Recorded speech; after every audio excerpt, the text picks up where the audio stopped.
Hi friends, it's Sunday morning 5:30 AM. எங்களுக்கு 7 மணிக்கு train இருக்குது. ஸோ அதனால் நாங்கள் ஒரு 5:30 மணிக்கே எழுந்து நாங்களும் ரெடி ஆகிட்டு பசங்களையும் ரெடி பண்ணிவிட்டு வெறும் காஃபி மட்டும் குடிச்சிட்டு கிளம்பிட்டோம். எங்கள் வீட்டில் இருந்து ஸ்டேஷன் போகிறதுக்கு கிட்டத்தட்ட ஒரு 20 மினிட்ஸ் ஆகும். ஸோ அதனால் நாங்கள் வீட்டிலேருந்து ஒரு 6:45க்கு கிளம்பி ஸ்டேஷனுக்கு போயிட்டோம். இங்கே நெதர்லாண்ட்ஸில் ட்ராவல் பண்ணணுன்னா நம்மக்கிட்ட ட்ராவல் கார்டு இருந்தால் போதுங்க. போத் ட்ரெயின் அண்ட் பஸ் ரெண்டுத்துலேயுமே வந்து ட்ராவல் பண்ணிக்கலாம். அப்புறமா இங்கே இருக்கிற பீப்புள்ஸ் இவங்கள பற்றி கண்டிப்பாக சொல்லியே ஆகணும். ஏன்னா லைஃப்பை எப்படி என்ஜாய் பண்ணணும் அப்படின்னு சொல்லிட்டு நம்ம இவங்கக்கிட்ட இருந்து தாங்க கற்றுக்கணும். மோஸ்ட் ஆஃப் த பீப்புள்ஸ் அவங்க பசங்களுக்கு 18 இயர்ஸ் ஆனதுக்கு அப்புறமா அவங்க பார்த்துக்க மாட்டாங்க. அந்த பசங்களே தான் அவங்களுக்கான ஸ்டடீஸ் அப்புறம் அவங்களுக்கான லைஃப்பை அவங்களே தேர்ந்தெடுத்து போகிற மாதிரி இருக்கும்.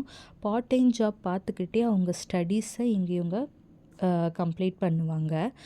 60 இயர்ஸ் 90 இயர்ஸ் ஆனவங்களாக இருந்தால் கூட இங்கே தனியாக அவங்களுடைய லைஃப்பை அவங்களே தாங்க ரன் பண்ணுவாங்க. யாரையும் இங்கே இவங்க டிபெண்ட் பண்ணி இருக்க மாட்டாங்க.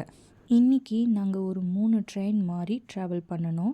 ஃபர்ஸ்ட் ட்ரெயினில் ஒரு 1/4 மணி நேரம், செகண்ட் ட்ரெயினில் 1/2 மணி நேரம், தேர்டு ட்ரெயின் தான் கொஞ்சம் லாங் ஜேர்னி 1 hour ஆகும். கிட்டத்தட்ட ஒரு 2 hours நாங்கள் ட்ராவல் பண்ணி போகணும்.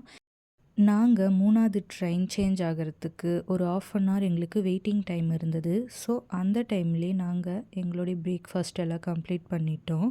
நான் நேற்று நைட்டே பிரியாணி செஞ்சு எடுத்துக்கிட்டேன். இந்த மாதிரி வெளியே போகிறோம் அப்படின்னா நாங்கள் வீட்டில் இருந்தே ஏதாவது சமைச்சு எடுத்துக்குவோம். ஏன்னா இங்கே ஃபுட் அவ்வளோவா நம்மளுக்கு செட் ஆகாது, பசங்களுக்கும் அது செட் ஆகாது.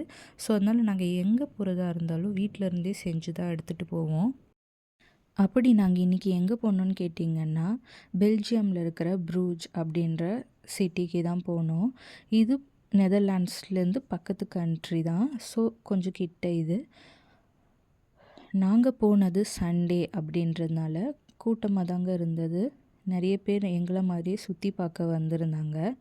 ப்ரூஜ் பொறுத்தவரை இங்கே என்ன ஃபேமஸ் பார்த்திங்கன்னா, இந்த மாதிரி பழைய காலத்து பில்டிங்ஸ் தாங்க ஃபேமஸ். ஒரு 100 இயர்ஸ்க்கு முன்னாடி கட்டின பில்டிங்ஸ் இது எல்லாம். இங்கே இருக்கிற ஸ்ட்ரீட் ரோட்ஸ் எல்லாம் பார்த்திங்கன்னா அந்த காலத்திலே கல்லால் செஞ்சுருக்காங்க.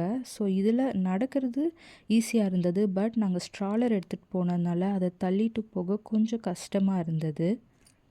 இங்கே இந்த மாதிரி குதிரை வண்டி நிறைய இருந்ததுங்க. இதுலேயும் நம்ம இந்த சிட்டியை சுற்றி பார்க்கலாம்.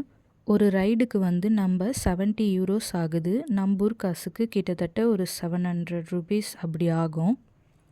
எங்கக்கிட்ட ஸ்ட்ராலர் இருந்ததுனால எங்களால் இதில் போக முடியலங்க. நாங்கள் நடந்தே தான் இந்த ஃபுல் சிட்டியையும் சுற்றி பார்த்தோம். அப்புறம் நாங்கள் 5 மணிக்கு அங்கேருந்து கிளம்பிட்டோங்க. வீடு வந்து சேர்றதுக்கு நைட்டு 9 o'clock ஆகிடுச்சு. ஓகேங்க, நெக்ஸ்ட் வீடியோவில் பார்ப்போம். பாய்.